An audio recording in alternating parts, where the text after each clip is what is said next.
प्रेक्षक नमस्कार, मी सुरेश वाणी. आपण पाहतात विघ्नर टाइम्स. विघ्नर टाइम्स मध्ये आपलं मनपूर्वक स्वागत. जुन्नरचे आमदार शरददादा सोनवणे आज दुसऱ्यांदा विघ्नर टाइम्सच्या स्टुडिओमध्ये आलेत. दुसऱ्यांदा स्टुडिओमध्ये येण्याची एक वेगळीच वेळ आहे किंवा एक वेगळा प्रसंग आहे. तालुक्याच्या आमदारांवर खंडणीसारखा गुन्हा दाखल होतो. एक संविधानिक पद असलेल्या व्यक्तीवर खंडणीसारखा गुन्हा दाखल झाल्यामुळं सगळ्यांच्या भुवया उंचवलेल्या आहेत. पराग शहा यांनी ऑनलाईन पद्धतीनं एक अर्ज करतायत. पोलीस त्याची इन्क्वायरी करतात. पुढे जे जे काय होईल ते सगळ्यांच्या समोर येईल. आपल्यासोबत जुन्नरचे आमदार शरददादा सोनवणे आहेत. वस्तुस्थिती विस्ताराने समजून घेण्याचा प्रयत्न आहे. त्या कंपनीमध्ये किंवा शहांनी ज्या ठिकाणी पैसे गुंतवलेत त्याच्यामध्ये तालुक्याचे आमदार भागीदार आहेत का, काही व्याजाचा धंदा करतायत का, हे तुमच्यापर्यंत रोखठोक अंकट पोहोचवण्याचा प्रयत्न आहे. दादा नमस्कार. जय शिवराय.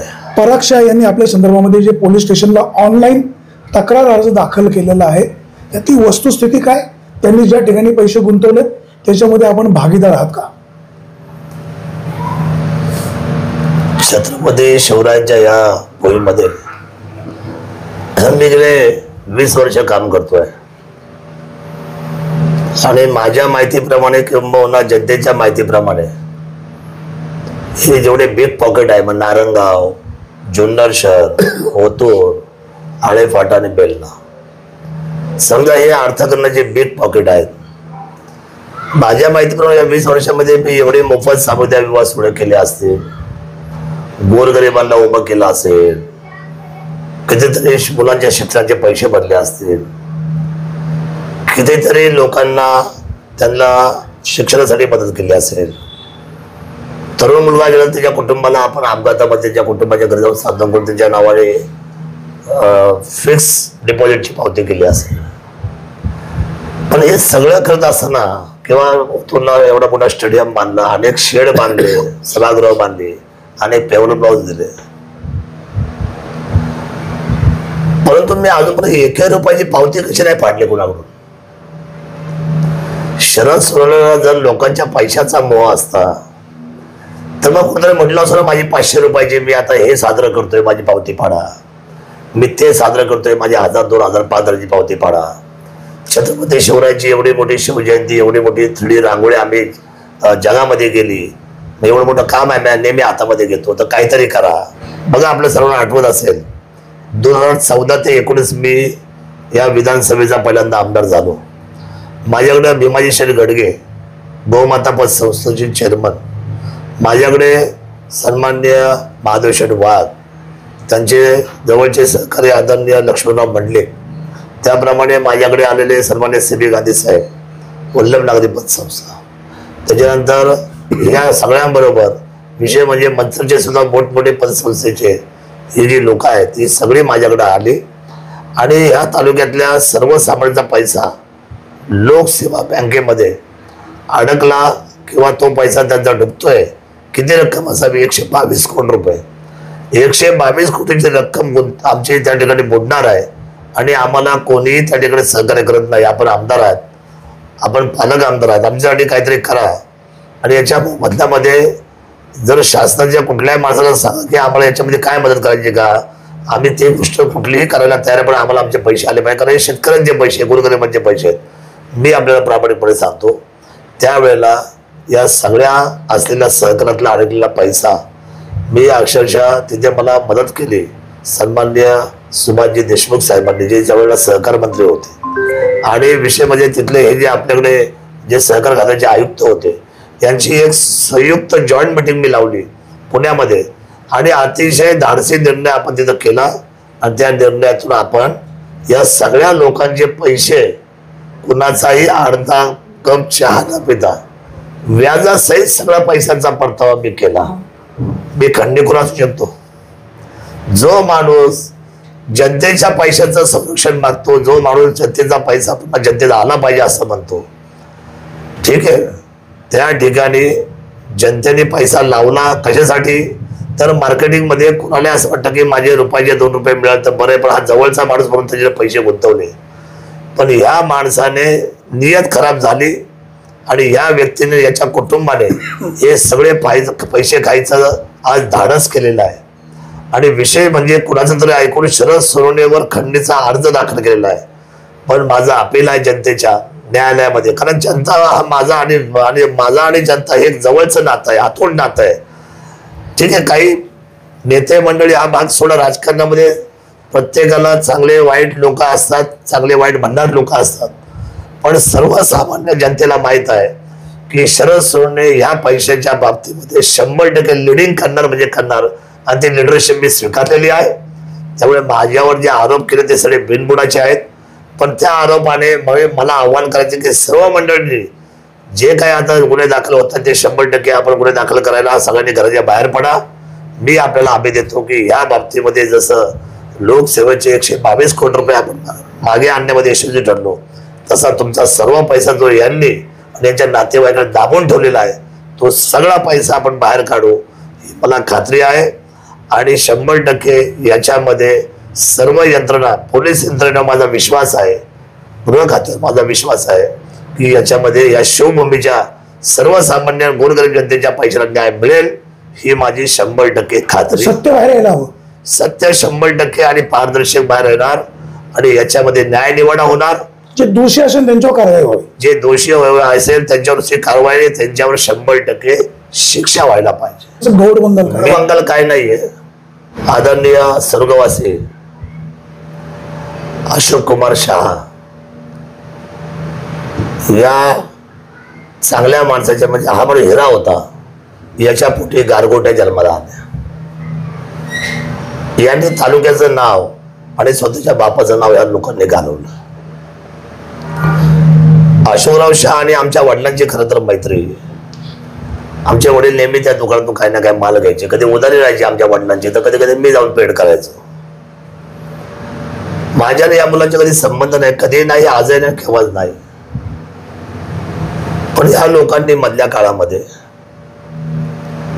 गुगलमध्ये, हल्ली गुगलच्या दरम्यान जे आपण ऍप वापरतो, आपण जे मोबाईल वापरतो, आपण जे व्हॉट्सअप वापरतो, त्याच्या दरम्यानची जाहिरात येते. त्या जाहिरातीमध्ये अनेक मोठा पैसा जनरेट होतो गुगलमध्ये. बरोबर, मी त्या गुगलच्या कंपनी बरोबर टाईप केलेला आहे आणि राजकोटची माझी सगळी मंडळी मित्र आहेत, ते माझे पार्टनर आहे की ज्यांच्यावर आम्ही चक्क्यांचा व्यवसाय करतो.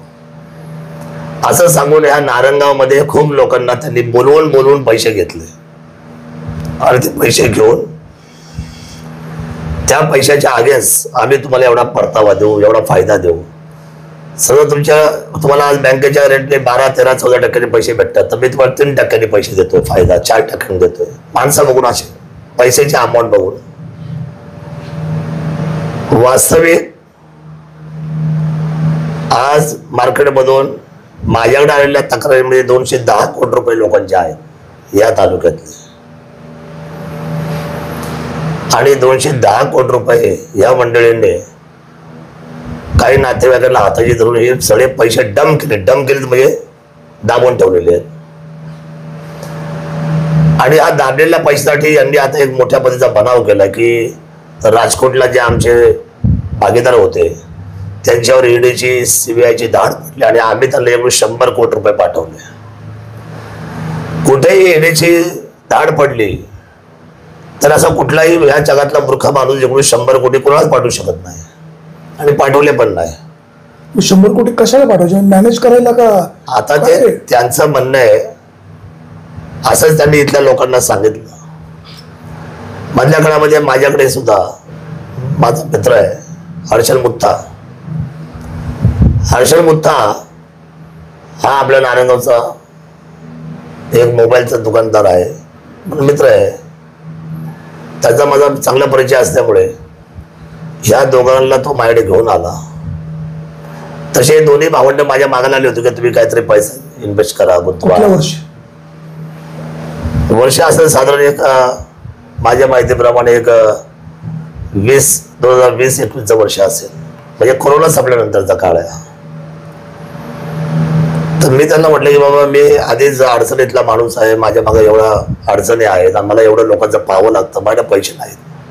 त्यामुळे तुमच्याकडे ग्रुप फार मोठा आहे, तुमच्या शब्दावर लोक करोड रुपये उभे करतील आणि अशी थीम आहे, तर तुम्ही याच्यामध्ये पैसा गुंतवा. एवढं माझ्याकडे नाही, पण मी विचारतो कोणाकडे पैसे आहे का. मग मी माझे काही जवळचे सहकारी संतोष चव्हाण, संतोष डोंगरे या लोकांची चर्चा करून त्यांना हे सांगितलं तेवढे दादा पैसे कशाच्या भरोशावर गुंतवायचे, नक्की काय आहे राजकोटचं? चर्चा कंटिन्यू करू मध्ये लाईट गेलेली होती. असो, तुमच्या सोबत तुम्ही त्यांच्या काही ज्या ठिकाणी त्यांनी पैसे गुंतवले होते तिकडे तुम्ही तुमच्या सहकाऱ्यांसह गेले अशी पण माहिती होते. शहांच्या मिसेस सुद्धा तुमच्या घरी आल्या होत्या, तुम्हाला कन्व्हिन्स करत होत्या अशी पण माहिती मिळते. नाही बघा, या मंडळींनी आमची विमानाची तिकीटं काढली. म्हटलं आपण आता हे बघा तर खरं काय आमचं काय चाललंय. म्हणजे माझा मोकळा वेळ काढून माझी संतोष डुंबरे आणि आमचे सगळ्यांचे त्यांनी संतोष चव्हाणांची पण तिकीट काढली. पण संतोष चव्हाण आणि त्या मला कॅन्सल झाले, म्हणजे मला जमणार नाही. आणि मग ते मुत्ता आणि पराक्षा, मी आणि संतोष डुंबरे आम्ही राजकोटला गेलो. ते त्यांनी आमच्या हॉटेलची राहायची व्यवस्था केली. त्या राजकोट जे लोक आहेत जे चक्क्या म्हणतात त्या कंपनीला आम्ही भेट दिली. जिथे आम्ही एअरपोर्टला उतरलो तिथे जवळ काही 2-3 कंपन्या तिथे आम्ही व्हिजिट केली. पण तिथे फक्त कॉम्प्युटर होते, माणसं काही नव्हती. या कंपन्या आम्ही त्या गुगलच्या चालवतो, याच्यामध्ये पैसा जनरेट करतो. पण इकडे पुन्हा आम्ही दुसऱ्या दिवशी आल्यानंतर मला आमचे संतोष आणि संतोष चव्हाण आमचा फोन झाला. ते म्हटलं की साहेब याच्यामध्ये काय आम्हाला तथ्य वाटत नाही. असं आपल्याला आज बँकेत जरी पैसे ठेवायचे म्हणजे एवढा पैसा कोणी वाढून देत नाही, पण आज हे या बाबतीमध्ये एवढा पैसा देणार आहे 4%, 5%, तर एवढा पैसा मिळेल असं आम्हाला वाटत नाही. काहीतरी चुकीचं चाललंय. मग मी यांना सोडून दिले यांचा विषय. मी म्हणलो तुम्ही काय माझ्याकडे येऊ नका. आणि मलाही आता निवडणूक आहे पुढे 2024ची माझी निवडणुकीची तयारी चालू झालेली आहे. मला बाकीच्या बऱ्याचशा गोष्टी करायच्या जनतेसाठी. एका बाजूला छत्रपती शिवरायांचं काम हातामध्ये घेतलेलं आहे. तेवढे साहेब तुम्हाला या बाबतीमध्ये तुम्ही 4-5 चांगल्या पद्धतीचे इन्व्हेस्टर आले तर तुम्हाला चांगला पैसा उभा राहील. तर मी म्हटलं मला पैशाचा मोह नाही, मी याच्यावर पडणार नाही, पण माझ्याकडे कोणी असेल तर मी तुम्हाला सांगेन. मग मला 1-2 वेळा त्यांनी घरी बोलवलं चहा पाण्याला. मी घरी गेलो. एकदा तिथं जात असताना माझ्याकडे अनेक वेळा गाडी आहे, तिथं माझी थांबल्यानंतर खूप लोक मला यायला आतमध्ये येऊन भेटायचे, माझ्याशी बोलायचे. मग दादा तुम्ही इथं कसे काय आले? तर मला सहज आलो चहा पाण्याला. त्यांच्या पत्नीने पूजा पराक्षाने मला खूप आग्रह केला. म्हटले दादा तुम्ही, मी तुमच्या बहिणीसारखे, मी सांगते म्हणून तुम्ही पैसा गुंतवा, याच्यामध्ये खूप पैसा आहे आणि आम्हाला तुमच्यावर खूप आस्था आहे. तुम्ही जनतेसाठी एवढं काम करताय, तर तुम्हाला तुमच्या हातात जर आम्ही जास्त पैसा देऊ शकलो तर तेवढा जास्त पैसा तुमच्या हातातून गोरगरिबांना जाईल. बाकी राजकारणी असे वागत नाहीत, तुमच्याकडं दातृत्व आहे. तुम्ही म्हटलं मी विचार करेन, माझ्याकडे पैसा नाही आहे. आणि मग हे म्हणता होता त्याच्यात बरेच दिवस निघून गेले. आणि सरते शेवटी ते माझ्याकडे येणं जाणं त्यांचं सततचा आग्रह वाढला. आणि म्हणून मी त्यांच्याकडे थोडा पैसा त्यावेळेला 1 कोटी ऑनलाईन, 2 कोटी ऑफलाईन असे पैसे गुंतवणूक त्यावेळेला झाली. पण ती बँकेतून आली, काही आमच्या मित्रांच्या बँकेतून आली, ते आमच्या नावावर काय आले, काही त्यांच्यावर आले ते त्यांच्या बँकेतून आले. त्याचा म्हणजे रितसर तपशील आहे.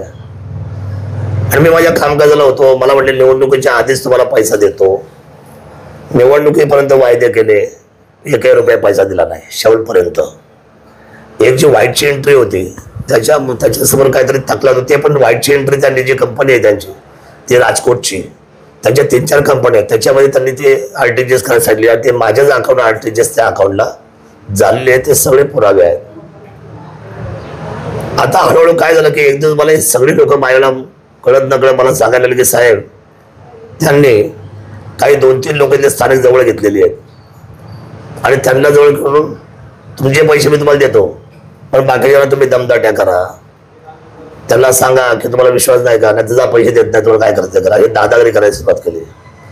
आता गुजराती माणसाने दादागिरी करावी हा माझ्या आयुष्यातला पहिलाच विषय आहे.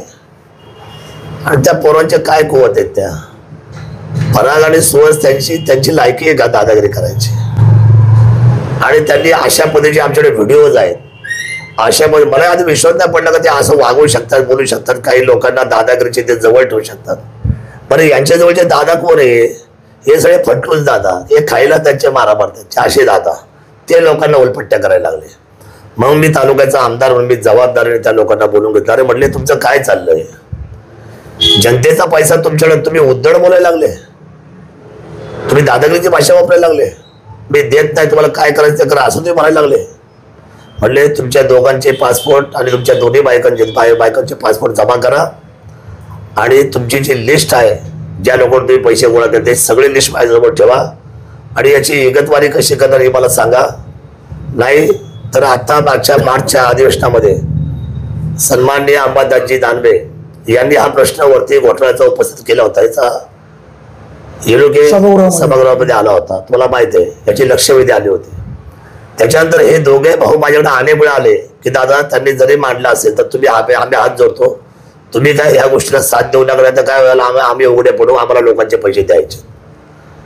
म्हणलं ठीक आहे. परंतु ज्यावेळेस त्यांच्या या सगळ्या गोष्टी आता माझ्यासमोर लक्षात आल्या, मी त्यांना बोलवलं, माझ्याकडे बोलवलं, तर त्या दिवशी त्यांच्या बरोबर आलेले सन्माननीय पंचायत समितीचे सदस्य त्यांचे मिस्टर आशिषजी माळवदकर ते आले होते.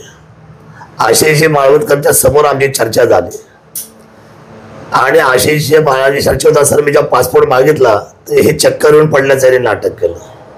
तुम्ही धमकावलं अशी चर्चा आहे, थांबून ठेवलं, तुमचा बीपी वाढला, डॉक्टर बोलवले. असं जे डॉक्टर आले ते पण म्हटले यांना काय झालं नाही, हा माणूस बदमाश आहे, हा खोटा आहे. तुम्हाला आता गंमत सांगतो, यांच्या बायको यांच्या रेकॉर्डिंग आमच्याकडे आता आहे. हे यांच्या बायकोला काय म्हणतात की बाई तो आमदार आहे, आपल्याला कशाला त्याच्या आगेत जायचं, आपण कशाला पोलीस स्टेशनला कंप्लेंट नोंदवायची, आपल्याला पैसे द्यायचे सर्वांचे. ती बायको त्यांची खूप अग्रेसर आहे. पूजा पराक्षा कदा कुठलं वाटायचे चक्कीचा आटा ते खाते चक्की विकून विकून माहित नाही. नवरा बायकोचं संभाषण तुमच्यापर्यंत कसं पोहोचलं? आता मी आमदार आहे हो, हे सगळं माझ्यापर्यंत आलं आणि माझ्याकडे सगळं रेकॉर्डवर आहे.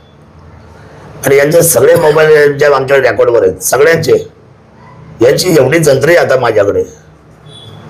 आणि यांना सांगणारा माणूस पण किती मूर्ख असावा. माझ्या माहितीप्रमाणे इथे कोणतरी एक लोकप्रतिनिधी आहे, तो यांना गाईड करतोय हल्ली, असं माझ्या कानावर आलेले. त्याचे काय पुरावे आजी का माझी? आता मी तर आजी आहे, आता कोण असलं तर 4-5 माझी आहेत. अच्छा माझी. तर 4-5 माझीपैकी कोणतरी तर त्यांना गाईड करतंय. मित्र सर्वश्रुत आहेत. नाही माझं ते नाही म्हणणं, तुम्ही लाईन भरकटवायची नाही. माझं म्हणणं असं आहे, हे बाब गंभीर आहे. कोणीही लोकप्रतिनिधी असेल त्याचा तपास करायचा अधिकार पोलिसांना आहे, मला नाही. आणि आमचे जे पुरावे ते सरळ पुरावे पोलिसांच्या ताब्यात आता जाणार सर्वांचे. प्रश्न असा आहे की त्यांना गाईडलाईन मिळाली तरी ते नाटक केलं. तिथं बायकोचा फोन आला तर हा बायकोचा म्हणतो तो अगं बाई मी लगेच आता आलो ना तर आमदारांना डाऊट येईल की मी आजारी पडल्याचं ढोंग केलंय, असं संभाषण नवरा बायकोचं. आणि मग तिथून गेल्यानंतर ते दुसऱ्या दिवशी शेवाळे हॉस्पिटलला ऍडमिट झाले. तिथून लातूरात त्यांनी ऑनलाईन माझ्या विरुद्ध तक्रार दिली. माझा डिवाइसचा फोन आला, म्हणले साहेब हे तक्रारीमध्ये काही दम नाही, हे त्याचं म्हणणं जे आहे त्याला सगळे एव्हिडन्स. आणि असं आहे की तुम्ही आमदार शेवटी विद्यमान आणि यांनी हजारो कोटीचा घोटाळा केला. हे पोलिसांच्या गोपनीय खात्याला माहिती आहे पहिल्यापासून, यांनी हजारो कोटीचा घोटाळा केला. पोलिसांनी स्वतःहून या विषयात कधी लक्ष नाही घातलं. नाही कसं असतं, कोणीतरी आल्याशिवाय. आता काय होतं, 1 महिन्याने लोकांना काय उल्लू बनवलं की बाबा मी तुम्हाला पैसे देणार आहे, आज ना उद्या देणार आहे, तुम्ही कशाला अडचणी करता, मी करतो, माझे पैसे गेले, माझे अडकले, असं असं. तिथे असलेल्या मी सगळ्या लोकांचा आढावा घेतल्यानंतर मला कळलं की या लोकांनी हे सगळे पैसे डंप केलेत. डागडागने सुद्धा एक मोठ्या ज्वेलरकडे जाऊन विकले, त्याची कॅश करून घेतली आणि हे सगळे पैसे आता रपादापा करून ठेवलेले आहेत. आणि लोकांना म्हणतात का तुम्ही 2 रुपयाची वस्तू आता 20 रुपये समजून घ्या, म्हणजे 2 रुपयाची वस्तू तुम्ही 20 रुपये आहे पारकडे असं समजून तुम्ही व्यवहार करा. मग हरकती आल्या, भांडणं व्हायला लागल्या, माझ्या कानापर्यंत आल्या.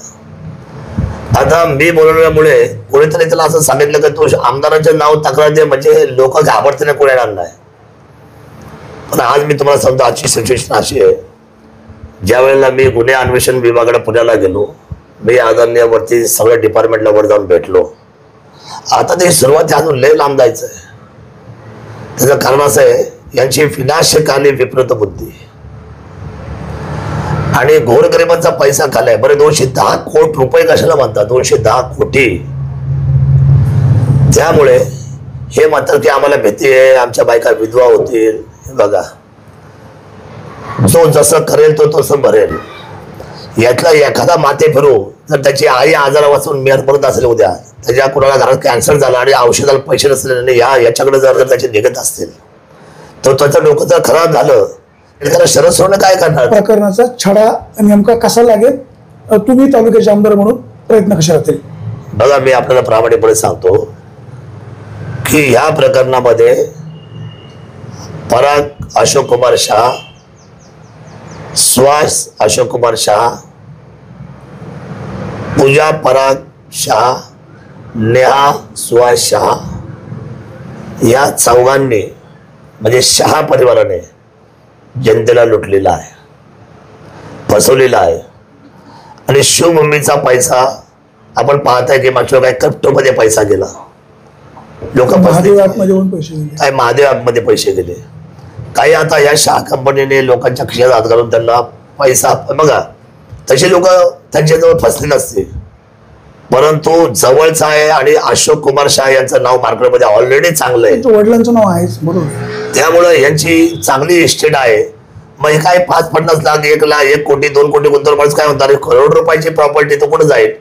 पण असे करोड रुपयाचे 210 कोटी झाले हे आजपर्यंत कधी कोणाला शेवटपर्यंत कळलेलं नाही. त्यामुळं या प्रकरणाचा छडा लावण्यासाठी जबाबदारी आमदार म्हणून मी घेतलेली आहे. आणि त्यांनी जे आरोप केलेले आहेत त्याच्यामध्ये तो त्याच्या कर्मानेच मानणार आहे. त्याचा कर्म बघा, तुम्हाला सांगतो, हा महालक्ष्मी पत संस्थेचा चेअरमन हनुमंत हांडे महालक्ष्मी 6.5 वर्ष आतमध्ये सडलेत. मीच तो विषय ओपन केला. तुमचं अभिनंदन. आणि आम्हाला तीच अपेक्षा आहे की चोरांना आतमध्ये जाऊ द्या, ते आणि त्यांच्या इष्टडी सडल्या पाहिजेत.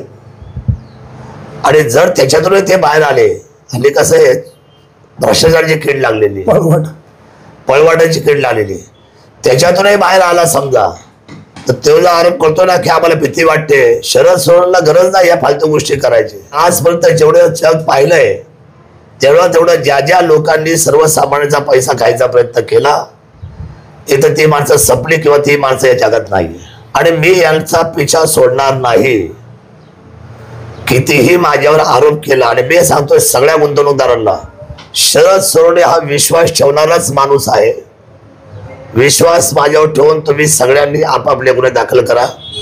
आज 27 लोकांनी त्या ठिकाणी त्यांचे सगळ्यांचे अर्ज दाखल केलेले आहेत. तक्रारी कुठे गेल्या? सगळ्या तक्रारी गुन्हे अन्वेषण विभागाला गेलेल्या आहेत.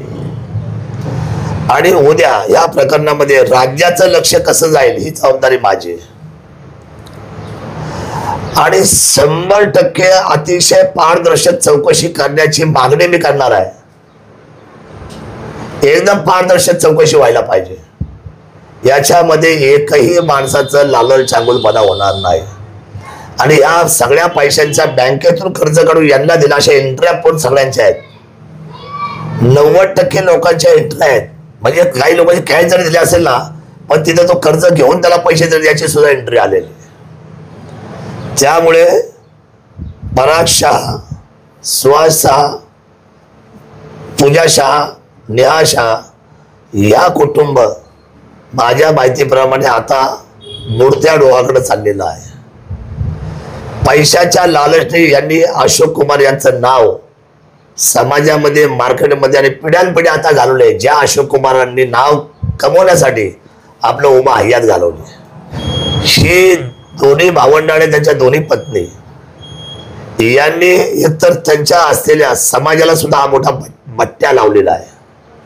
नाहीतर मारवाडी आणि गुजराती समाज असा कधीच आयुष्यात वागला नाही. त्यांचा आदर्श बघून लोक व्यवसाय, मराठी माणसं म्हणायची का रे गुजराती मारवाडी कशी व्यवसाय करतात बघा, त्यांच्या व्यवहाराची पद्धत बघा. त्यामुळे याची सखोल चौकशी व्हायला पाहिजे. राज्याच्या मुख्यमंत्र्यांकडे मी एक वेगळ्या पद्धतीची मुवमेंट घेणार आहे आता, एकदम वेगळ्या पद्धतीची. कारण मला कोणत्याही दूध का दूध और पाणी का पाणी व्हायला पाहिजे. जे खरं आहे, जे सत्य आहे ते सत्य बाहेर पडलं पाहिजे. आणि मी तुम्हाला हमखास देऊन देतो, या सगळ्याचे पैसे येणार कारण हे सगळे पैसे यांनी दाबून ठेवलेले आहेत. 100% पैशाची चोरी झालेली आहे. यांनी बनाव केलेला आहे. यांनी स्वतः जाऊन ठरवले, केस ऍडमिट केले की मामीवरती ज्यांच्याकडे पैसे गुंतवले ते पळून गेलेत. आणि तिथं म्हटलं तर 20 कोटी गेलेत. हा म्हणतोय मार्केटमधून घेतले तर आमच्याकडे 210 कोटी, तिथं लिहितोय 20 कोटी. चला 20 कोटी म्हटलं तुला फसवले, अशी बनवा बनवी. हा अशी हे बनवा बन. तुझ्या माहितीप्रमाणे समजा 20 कोटी गेलेत, बस ते 20 कोटी सोडून देऊ आपण. मग 190 कोटी आण ना आता मार्केटमध्ये, आपण वाटू बसून. तो तिथं फिर्याद दिली, ठरवलं की माझे 20 कोटी मला राजकोटवाल्यांनी फसवले. आता गुरु कोण भेटत? अरे बाबा तुला गुरु कोण भेटतो? तो तुला संपवणार आहे. तुझ्या मागचा नाही संपणार. तू आणि तुझा कुटुंब मात्र 100% या चुकीच्या निर्णयामुळे सर्वांना याने ना परतीचे चेक स्वतःचे दिलेत. ते बाउन्स पण झाले असते. नाही टाकले नाही यांनी त्याच्यावर विश्वास ठेवून. त्यांनी ते चेक लिहून दिल्यानंतर ते पैसे चेक याच्यावर जमा आहे कुठल्या सगळ्या इन्व्हेस्टरचे. पण मी तुम्हाला सांगू मजा येणार आहे आता याचे पैसे काढायला. आणि होय याचे पैसे 100% निघणार म्हणजे निघणार. कारण हा सगळ्यात मोठा फ्रॉड आताच्या तालुक्यामध्ये या व्यक्तीने केलेला आहे. आणि 100% हे दोन्ही भावंड आणि त्याच्या दोन्ही पत्नी, माझी खात्री आहे की ज्या पद्धतीने मी आता शासनाकडे या सगळ्या गोष्टी उभ्या करेल आणि याची पारदर्शकता येईल, या चौघही लोक पैसे द्यायला लायबल राहतील. आणि यांनी जो जेवढा पैसा दाबून ठेवलाय तो सगळा पैसा आम्हाला हवा आहे. शेजारच्या तालुक्यात एक मोठा उद्योजक आहे, हे त्यांचं सतत नाव घेतात, त्यांच्या मागे लागतात. मी त्यांचं नाव घेणार नाही, पण माझं मेहरबानी करून विनंती आहे, जे कोण त्याला पाठीमागे आता घालत असतील ना त्यांनी आपल्या आपल्या आधी कपडे सांभाळा. कारण हात जाणारच आहे महाराजा भावात.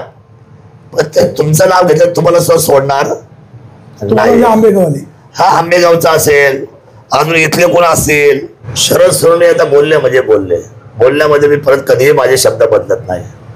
100% या तालुक्यातला पैसा ज्या ज्या लोकांकडे ज्या ज्या लोकांचे पैसे घेणे आहेत त्याने रितसर आता त्या कंप्लेंट नोंदवाव्या.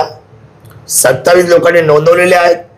मला खात्री आहे की सगळ्याच्या सगळ्या तक्रारी नोंदवल्या जातील आणि मग आपण याच्यावर पैसे घेऊ.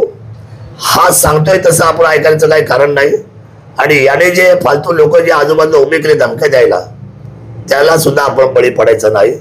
एवढंच आव्हान मला या निमित्ताने करायचंय. माझी तमाम जनता, ठीक आहे तुमची काही चूक नाही, तुम्हाला व्यवसायाचं सूत्र सांगितलं. आपण काय करतो बँकेत काय करतो, ह्या बँकेत विचारतो तुझा व्याजदर किती आहे ठेवीचा, तुझा किती आहे, तुझा किती आहे. ज्याचा जास्त असेल तिथे जाऊन माणूस काय करतो ठेवीसाठी पैसा ठेवतो. मोह असतो. 4 पैसे नाही, मोह नाही, हा सरळ व्यापार आहे. 4 पैसे माझ्या कष्टाचे पैसे त्याला 12 रुपये कोण देईल, 13 रुपये देईल, 14 रुपये देईल. हा झाला एक भाग. आता दुसरा जेवढाचा अर्थ सांगतो. एखादा भाजी विकतोय, समजा हा म्हणला कोबी माझी ह्या भाव, दुसरा म्हणला माझी ती भाव, ते ह्या तिघांमध्ये कमी चांगला क्वालिटीने कमी भाव कोणाचा आहे. शेवटी कुठलीही गृहिणी कुठलीही महिला स्वस्त भाजी बघायला जाते. हा पर्चेसिंगचा भाग आहे आणि हा पैसा जेव्हा आपण मार्केटमध्ये घेतो मार्केटिंगचा भाग आहे. त्यामुळे माझी जनता भाबडी आहे, भोळी आहे, शेतकरी वर्ग आहे, व्यापारी वर्ग आहे. अनेक लोकांनी पैशाला पैसा मिळेल आणि ह्या चांगल्या घरची मुलं आहेत म्हणून यांच्या वडिलांच्या तोंडाकडे बघून त्यांच्या वडिलांचं नाव बघून या लोकांनी पैसा गुंतवला. पण मी त्याला चूक मानणार नाही. पण मात्र शहा परिवाराचा पैसा वसूल केल्याशिवाय माझं गृह खातं, माझं शासन आणि माझी तमाम मायबाप जनतेचं एकीचं बळ आम्ही 100% याचा न्याय निवाडा करू अशा पद्धतीची 100% खात्री माझी आहे. प्रेक्षको, आपल्यासोबत होते जुन्नरचे आमदार शरददादा सोनवणे. पराग शहा, सुहास शहा यांचे वडील स्वर्गीय अशोक शहा यांचं नाव चांगलं होतं. एक ब्रँड असलेली व्यक्ती होती. त्यांच्या नावामुळे लोक त्यांच्यासोबत व्यवहार केले. हे दोन्ही शहा बंधू त्यांच्या पत्नी दिशाभूल करतात. एवढ्या मोठ्या रकमा घेऊनही तो मी नव्हेच अशा प्रकारचा जर आव्हानात असेल तर ते दुर्दैव आहे. जुन्नर तालुक्याच्या आमदारांना अशा पद्धतीनं बदनाम करणं योग्य नाही. ते संविधानिक पद आहे. आपलं ठेवायचं झाकून दुसऱ्याचं पाहायचं वाकून चुकीच्या पद्धतीने व्यवहार करायचे आणि लोकप्रतिनिधीला बदनाम करणं योग्य नाही. हे तर दूध का दूध पाणी का पाणी व्हायला हवं. जुन्नर तालुक्यातील नव्हे तर ज्या ज्या लोकांचे पैसे गुंतवले त्या लोकांचे पैसे मिळवून देणारच हा शरददादा सोनवणे यांचा शब्द आहे. विघ्नर टाइम्सचं ब्रीदवाक्य आहे, शोध बातमीचा ध्यास सत्याचा. शरददादा, तुमच्या या प्रयत्नाला आम्ही सुद्धा तुमच्या सोबत असू. आपण विघ्नर टाइम्सच्या स्टुडिओमध्ये आलात, रोखोक बोललात, आपल्याला मनापासून धन्यवाद. प्रेक्षको, आपण कुठेही जाऊ नका, पाहत राहा फक्त विघ्नर टाइम्स, शोध बातमीचा ध्यास सत्याचा. धन्यवाद. जय शिवराय.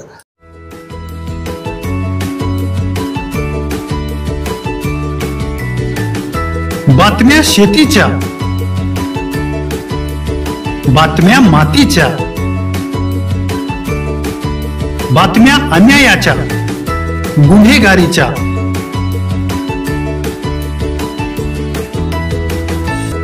राजकारणाच्या आणि समाजकारणाच्या,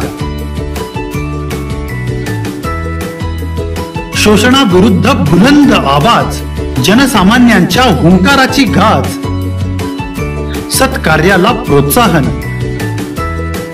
दुष्कृत्याला अनुशासन, निर्भीड, निस्पृह, सडेतोड, बेधडक आणि रोखटोक म्हणजेच विघ्नहर टाइम्स. शोध बातमीचा, ध्यास सत्याचा. आपलं चॅनल, आपली बातमी. सबस्क्राईब तर कराच, पण बेल आयकॉनवर क्लिक करायलाही विसरू नका.